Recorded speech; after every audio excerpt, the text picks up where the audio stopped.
Juridiquement, il y a un petit problème. Hein. C'est vrai que depuis 2000, on a voulu dissocier le président du parti du président de la République avec l'article 54 de la Constitution.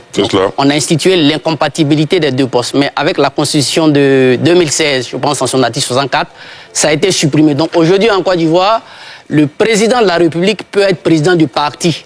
Mais ce n'est pas une raison pour que le candidat, bien qu'étant président, ait un traitement de faveur. Quand M. Alassane Ouattara arrive à la CEI, tout en ne cessant pas d'être président, mais c'est le candidat qui va. Donc il aurait été vraiment intéressant qu'il ait le même traitement. Donc je pense que c'est des éléments qui semblent anodins, mais qui peuvent déteindre quand même sur le caractère jugé impartial de l'appareil en charge du processus électoral. Voilà, c'est ce que je peux dire pour le moment.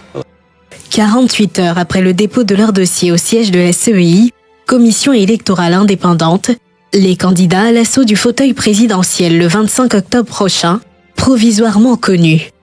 Au nombre de 60 sur la liste provisoire publiée par le Conseil constitutionnel, ils ont un délai de 72 heures, soit jusqu'au lundi 1er septembre à 18 heures, pour introduire d'éventuelles réclamations ou observations visant à se mettre à jour vis-à-vis des dispositions de la Constitution et du Code électoral.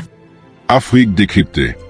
Monsieur, comment vous analysez cette liste provisoire de 60 candidatures? Il me semble que c'est un record jamais égalé en Côte d'Ivoire. Docteur Derossimi. Ben oui, effectivement, c'est un record quand on prend les listes précédentes. Je crois qu'en 2010, il y avait 20 candidatures. Sur 20, on a retenu, je crois, 14. En 2015, il y avait 33. On a retenu 10. En 2020, on avait 44, je crois. Sur les 44, on a retenu, je crois, 4. Bon, ça pourrait se justifier par l'instauration en temps du parrainage citoyen en avril 2020. Donc, de facto, c'est quelque chose de provisoire. Il y a un engouement qui semble se dégager. Bon, c'est à saluer, hein, le débat s'oppose. Hein, ça peut traduire je dirais, la manière ça peut transmettre la vitalité du débat démocratique. Bon, quant au caractère dit, je dirais, ironique ou fantaisiste, bon, je pense que moi, je m'aligne sur ceux qui pensent qu'en démocratie, chacun peut présenter. Tout compte fait, il y a derrière des candidatures qui sont ou qui semblent d'office éliminées. Le tri sera fait, la Cour constitutionnelle essaie de procéder. Mais sur la liste, je pense qu'il y a quand même quelques inquiétudes qu'on remarque. Je pense qu'au niveau du numéro 26, par exemple, au niveau de M. Tidiane Thiam, je ne sais pas s'il s'appelle Alain.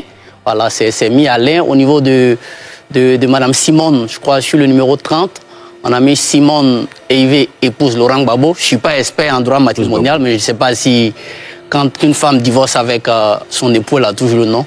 Et il y a aussi la date de naissance de Laurent Gbagbo. C'est mis 1er janvier 1945, je crois, au lieu de 31 mai.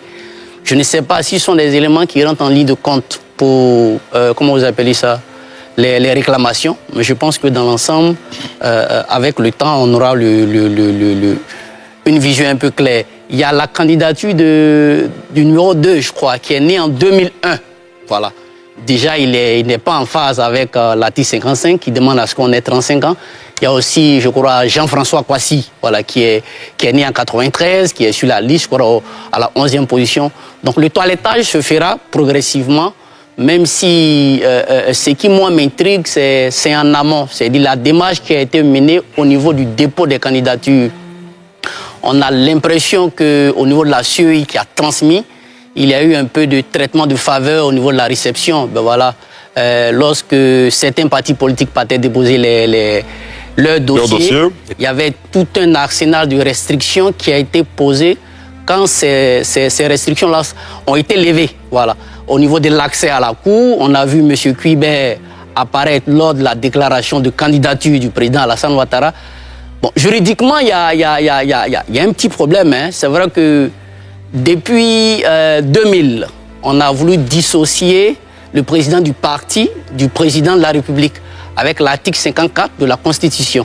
On a institué l'incompatibilité des deux postes. Mais avec la Constitution de 2016, je pense en son article 64, ça a été supprimé. Donc aujourd'hui en Côte d'Ivoire, le président de la République peut être président du parti. Mais ce n'est pas une raison pour que le candidat, bien qu'étant président, ait un traitement de faveur. Quand M. Alassane Ouattara arrive à la CEI, tout en ne cessant pas d'être président, mais c'est le candidat qui va, donc il aurait été vraiment intéressant qu'il ait le même traitement. Donc je pense que c'est des éléments qui semblent anodins, mais qui peuvent déteindre quand même sur le caractère jugé impartial de l'appareil en charge du processus électoral. Voilà, c'est ce que je peux dire pour le moment. Voilà. Adialou, Christian? Merci Ali pour la parole. Une candidature est avant tout un acte juridique par lequel une personne se propose ou est proposée en vue de concourir au suffrage pour un poste ou un mandat électif. De cette définition-là, il ressort deux éléments essentiels. On a l'autocandidature et l'hétérocandidature. L'autocandidature, c'est lorsque le candidat lui-même se propose.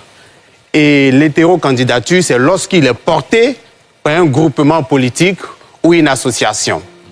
Or, notre constitution, les lois électorales en Côte d'Ivoire permettent ces deux types de systèmes. Ce qui, naturellement, entraîne un foisonnement de candidatures. Donc, il va falloir se poser les bonnes questions sur le système électoral en Côte d'Ivoire, puisque lorsqu'on a introduit le parrainage, je pense que c'était dans le but, dit-on, d'éliminer certaines candidatures fantaisistes. À ce que je sache, là, nous avons plus de 60 candidatures. Est-ce que la commission électorale indépendante a fait une application stricto sensu de la loi ou lacto sensu de la loi? Je constate ici que la commission électorale indépendante a fait une application stricto sensu de la loi. Elle s'est ici basée sur la lettre de la loi, c'est-à-dire en ne recevant, en l'occurrence. Oui, c'est ça, en ne recevant que les candidatures et en transmettant. Laissant donc la possibilité au juge constitutionnel de faire une application stricto sensu et à la fois lacto sensu, puisqu'il appartiendra ici au juge constitutionnel de faire le tri des candidatures dans la forme avant de se pencher sur le fond. On donne un délai de 72 heures. C'est conforme à la loi, puisque l'article 56 permet donc aux différents candidats de faire des observations sous 72 heures ou au groupement ayant proposé des candidatures de faire des propositions. Mais je voudrais aussi dire que en droit, une candidature, elle a 4 fonctions. Parmi ces 4 fonctions-là, il y a une fonction qui est essentielle. C'est la fonction de rationalisation du processus électoral. Ici, le candidat est confronté au juge constitutionnel, puisque lorsqu'il pose sa candidature, il appartiendra donc au juge constitutionnel de juger de la capacité de ce dernier à être d'abord électeur, mais également être candidat. Donc, lorsque le Conseil constitutionnel nous propose la liste des 60 candidatures, c'est donc à bon droit qu'elle nous interpelle pour dire qu'elle s'apprête donc à faire son travail. C'est cela. Voilà. André Sylvain Conan?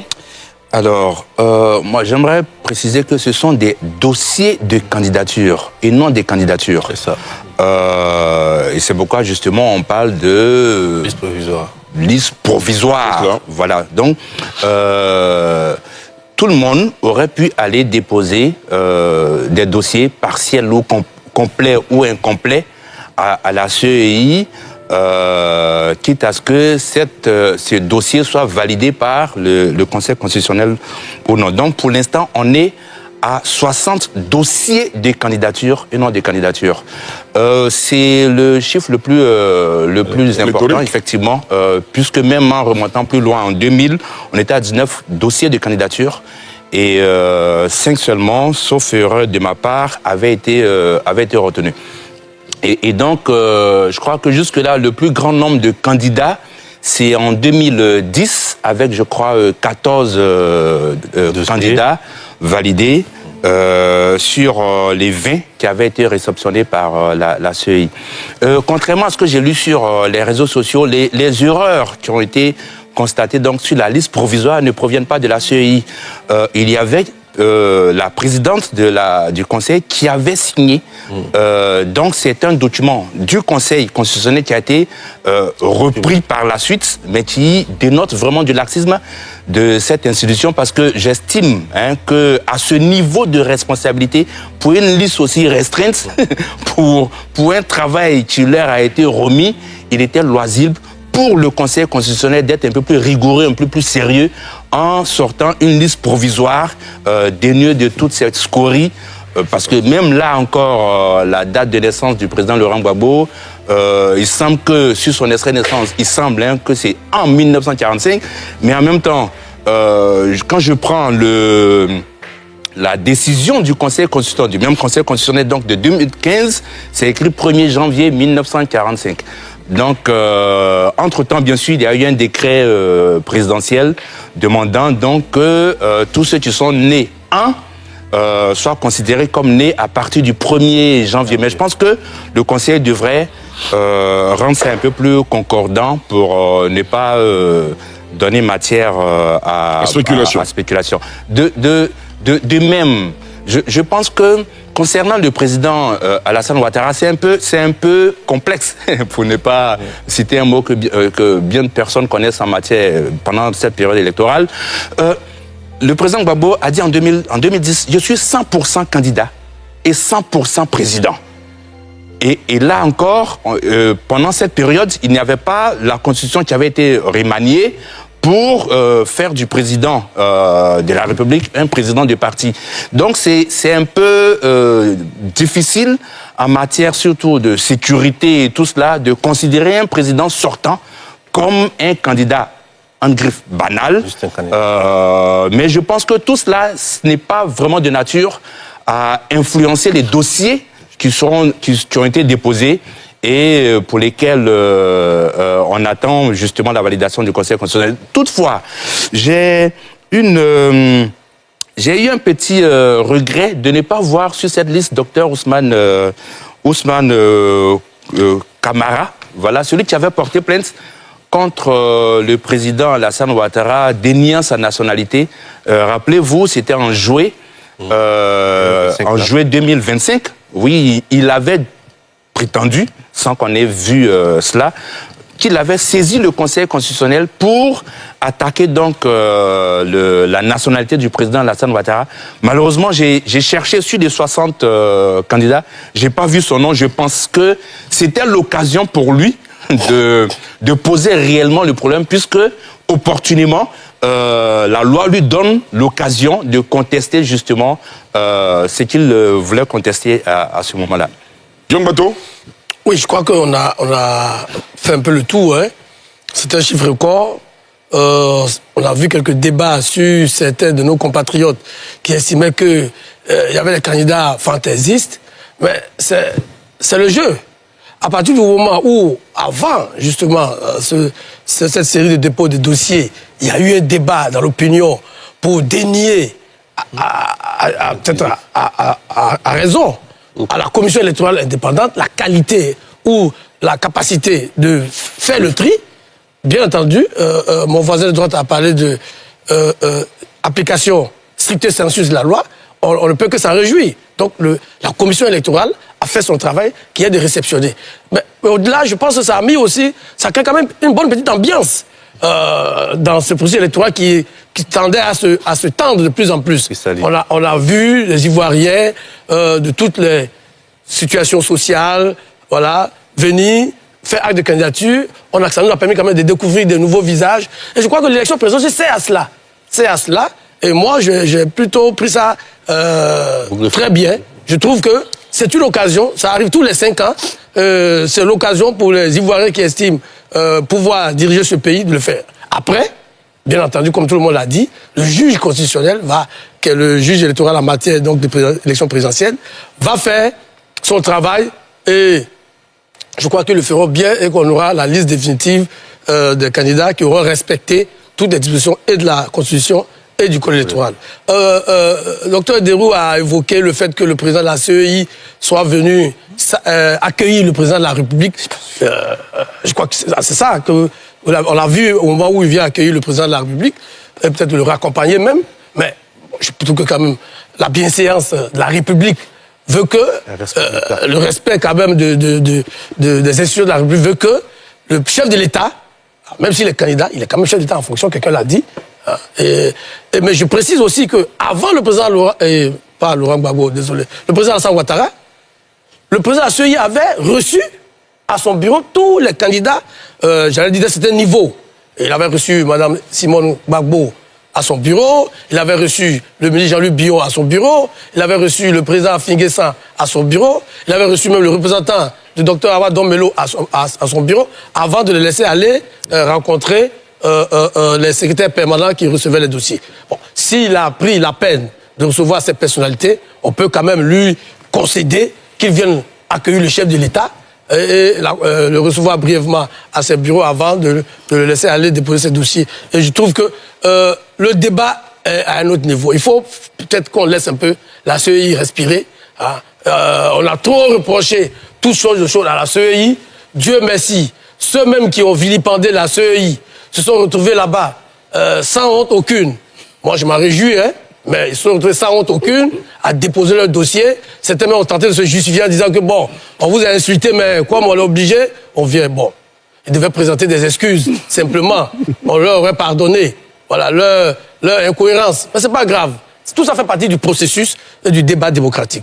Pour dire quoi? Pour dire que la CEI, alors, on a parlé des erreurs.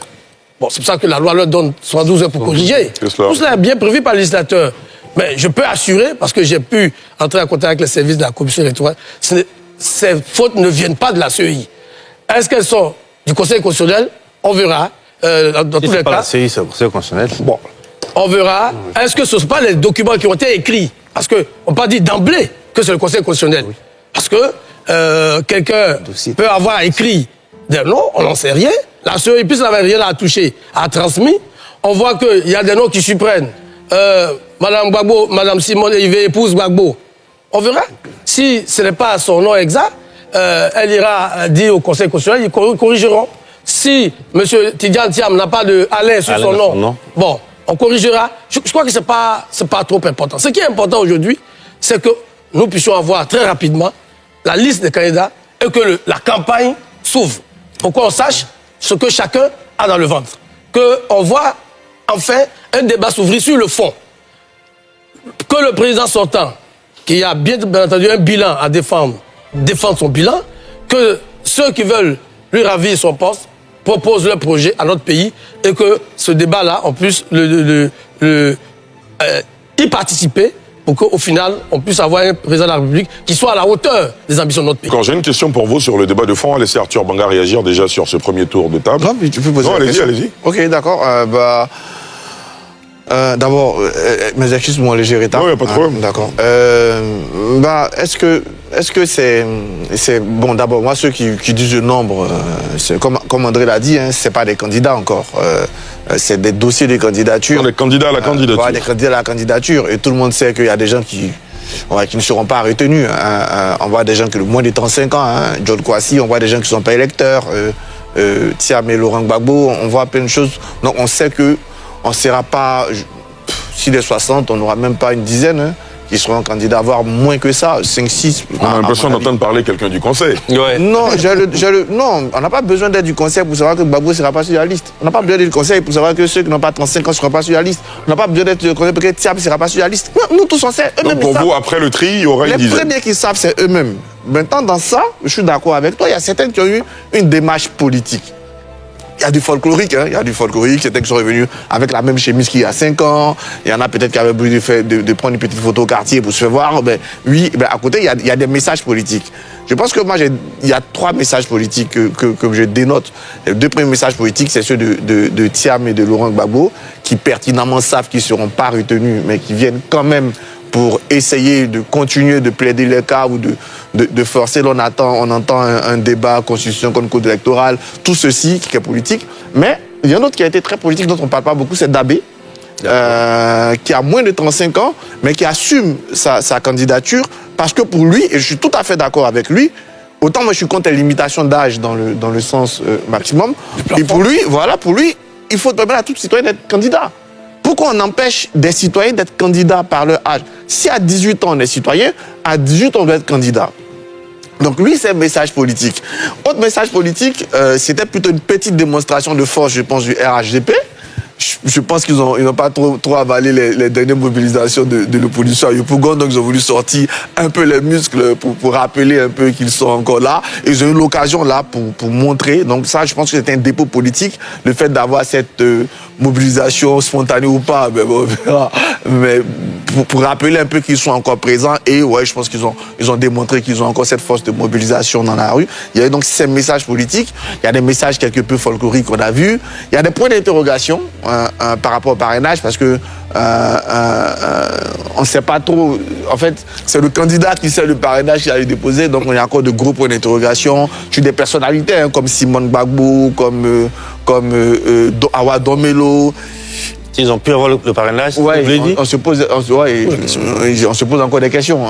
On le saura bientôt, au plus tard le 10 septembre, voire avant le 10 septembre, en fonction de ce que décidera le Conseil constitutionnel. Après, il faut arrêter de chercher des poux dans la tête de gens qui sont chauves comme moi, parce que ça ne laisse pas beaucoup de place pour les poux.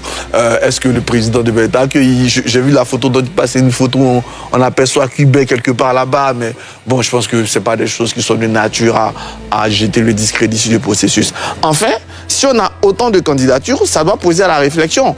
Est-ce qu'on va donner plus de pouvoir à la commission électorale indépendante en lui permettant de faire un premier tri, ne serait-ce que sur la forme, avant de passer au Conseil constitutionnel? Est-ce qu'il ne faut pas aller vers ça, les années à venir?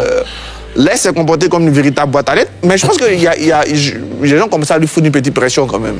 Pour lui dire que ce n'était pas son droit, elle n'avait pas à le faire, elle ne doit pas se prendre le Conseil constitutionnel. Et puis finalement, avec toute la pression, toute la pression, toutes ces questions autour de la CEI, je pense que c'était bien pour eux de remettre une patate chaude au Conseil constitutionnel, histoire de se reposer un peu pendant 2 semaines. D'accord. Ils ne vont pas tout prendre. Il faut bien que Mme Camara ait un peu la nuit troublée comme la nuit, je suppose, du président Kibert.